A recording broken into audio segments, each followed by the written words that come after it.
The Eagles trade rumors ahead of the NFL draft are starting to heat up, as some recent comments from NFL insider Adam Schefter seem to have confirmed that multiple trades are in fact coming for Philly, and one in particular could be pretty similar to something that we've seen in the past. Meanwhile, the Birds got some more big updates ahead of the NFL draft, while Justin Simmons still seems like he wants to come to Philly. Plus, what's the latest in a Dallas Goedert trade, and why are the most recent rumors linking Tyreek Hill to Philly complete BS? Well, we're going to talk about that and all the other latest news starting right now. Easily the Eagles' most controversial move of the offseason so far was their shocking decision to trade fan favorite and starting safety Gardner Johnson to the Houston Texans. I mean, again, fans just were not happy about this move, considering that CJ was the guy who brought the toughness, energy, and swagger to the Eagles' defense, and the 2 years that CJ was in Philadelphia, being of course 2022 and 2024, they went to the Super Bowl, and obviously they won it this past year. So again, fans were not exactly happy about seeing the fan favorite go, and CJ didn't exactly want to leave either, as he made it clear multiple times that Philadelphia felt like home to him. But at the same time, he was also very understanding of why the Eagles made the move, given that they have to pay some of their young stars to big extensions very soon. So his most recent departure from Philly was completely drama-free. That is until Monday, when he put out this video on his social media. People showed me their true colors when I got traded.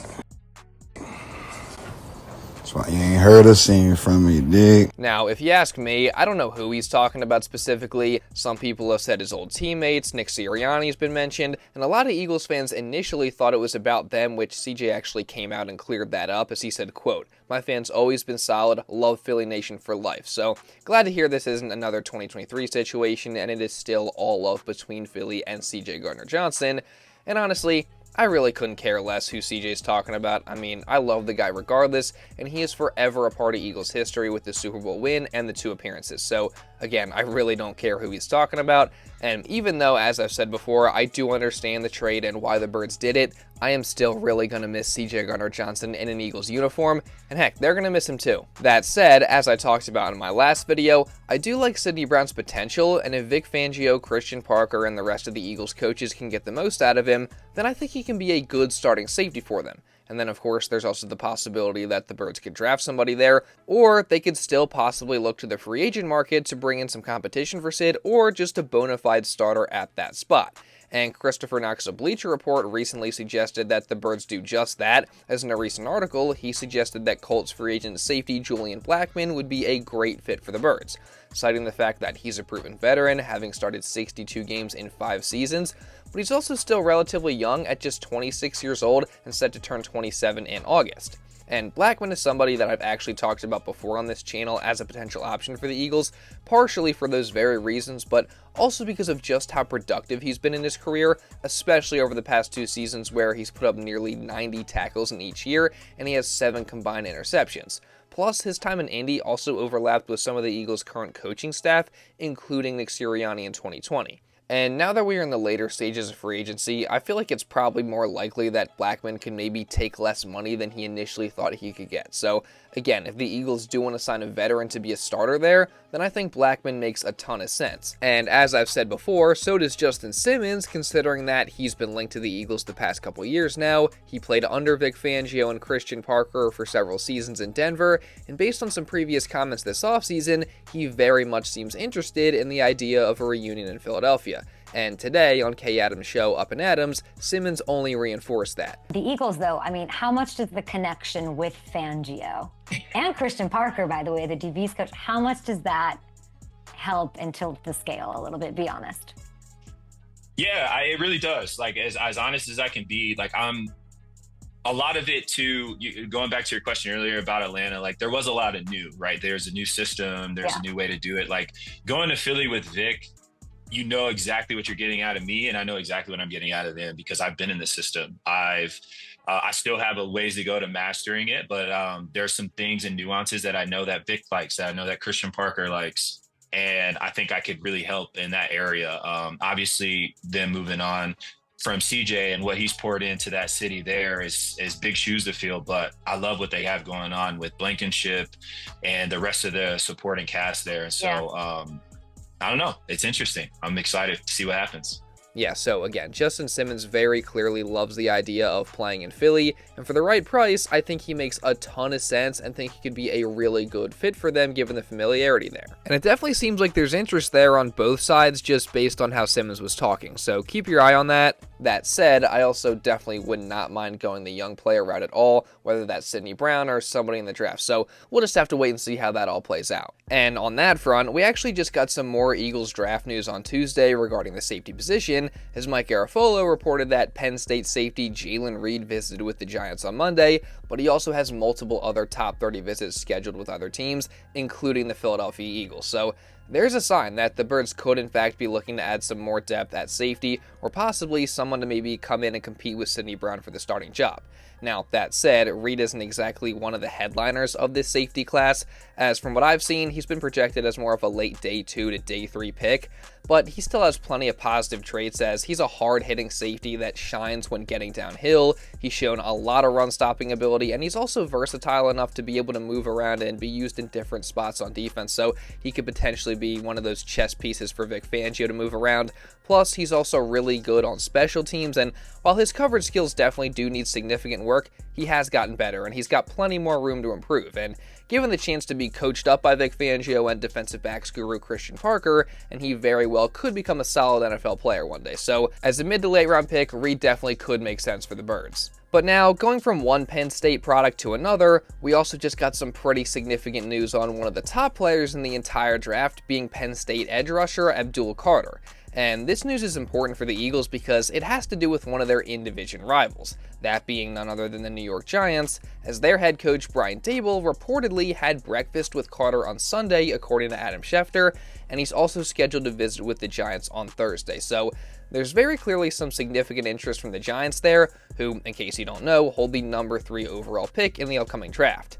And based on some recent reports around the NFL leading into the draft, mainly the ones linking the Browns who had the second pick to Travis Hunter, it's seeming more and more likely that Abdul Carter could probably end up as a New York Giant when the draft rolls around in a few weeks. And that sucks for a couple reasons. One, just because Carter's a lifelong Eagles fan, but also, more importantly, because he might just be the best overall player in this entire draft class. So for him to go to one of the Birds' division rivals would really stink. That said, I mean, you think I'm scared of the Giants? Like, there's no way. And also, you know, who knows? Maybe this could be another Saquon Barkley situation in 5 to 6 years, but, you know, I'm not going to get ahead of myself. But that draft news aside, we also just recently got a significant update on some of the Eagles' potential draft plans, as Adam Schefter may have just quote-unquote leaked part of Philly's strategy, as he guaranteed that the Eagles will at least make a trade or two when the big event rolls around. And he elaborated further, saying, quote, "I don't know for who, I don't know for what, I don't know when it will happen, but they will be moving and shaking as they usually do in Philadelphia." Well, duh. Look, this isn't really shocking news in the slightest. I mean, this is what Howie Roseman and the Birds always have done. Like, they always make trades on draft day, whether it's early, whether it's late, or anywhere in between. I mean, just last year, we saw them make a whopping 8 trades during the draft, including the one in the second round that allowed them to land Cooper DeJean. And also, the year before that, in 2023, they made 7 trades, including the one on day 3 that landed them running back DeAndre Swift, who ended up going for over 1,000 yards that season. And I bring that deal up specifically because what Schefter said next regarding the Eagles' potential trade plans is actually a little bit more insightful. As in regards to the Swift trade, he said, quote, "That's the kind of move, a day 3 trade for a veteran, that I think we could see from the Philadelphia Eagles this year." So that, unlike the other initial update, is a little bit more interesting, and it makes you think about who the Eagles maybe might be interested in trading for around the league. Now, my money personally would be for a guy probably on defense that's maybe on the last year of his rookie contract, and the Eagles could get for good value as a possible 1-year rental. I mean, that's exactly what they did with the Swift trade in 2023, and it's also exactly what they did when they initially traded for CJ Gardner Johnson back before the 2022 season, so maybe they can make a similar move this year during the draft. Now, for who, I honestly don't know, but I feel like it's safe to say no matter what the Eagles do or what trades they make, things are going to get pretty interesting for them during the draft. I mean, as Adam Schefter noted, the Birds have 20 draft picks over the next 2 years, which is a lot of ammunition for them to go out and make a flurry of moves, whether that's acquiring a veteran, like you suggested, or maybe trading up or trading down or just acquiring additional picks. Like, there's just a lot that they could do, and if you know anything about Howie Roseman, he has consistently been able to pull off the impossible over the past few years. So I don't know about you, but I just cannot wait to see what he has up his sleeve this time around. Now, one thing I can confidently say, though, is that his plans definitely don't include trading for Dolphins star wide receiver Tyreek Hill, despite recent rumors linking him to Philly, among the growing frustration between Hill and Miami. And I mean, all it takes is a little critical thinking to know that the Eagles just are not going to make this move. I mean, 1, there's no actual source backing these rumors.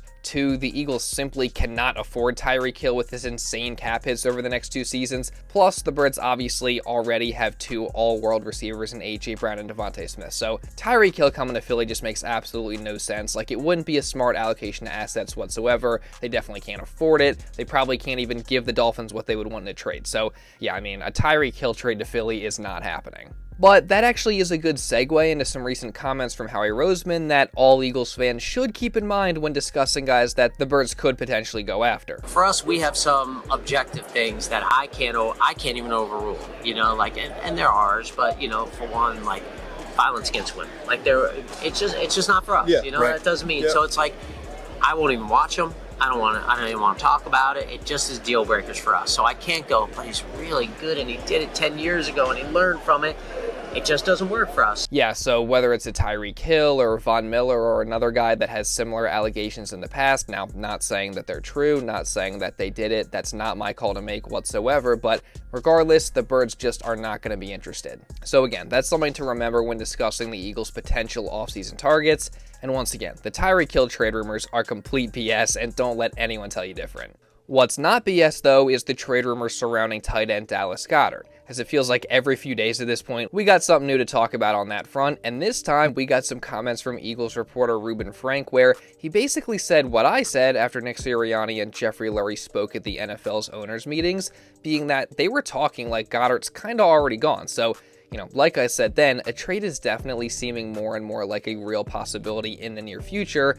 That said, Rube also gave his personal take on the situation, saying that the Eagles are clearly better with Goddard on the team, they don't really have a replacement for him currently, and he also suggested that Goddard's value on the open market, given his age and injury history, might not be very high. So it would make sense for him and the Eagles to work out a team-friendly deal just to keep Goddard in Philadelphia. Now, how likely is that?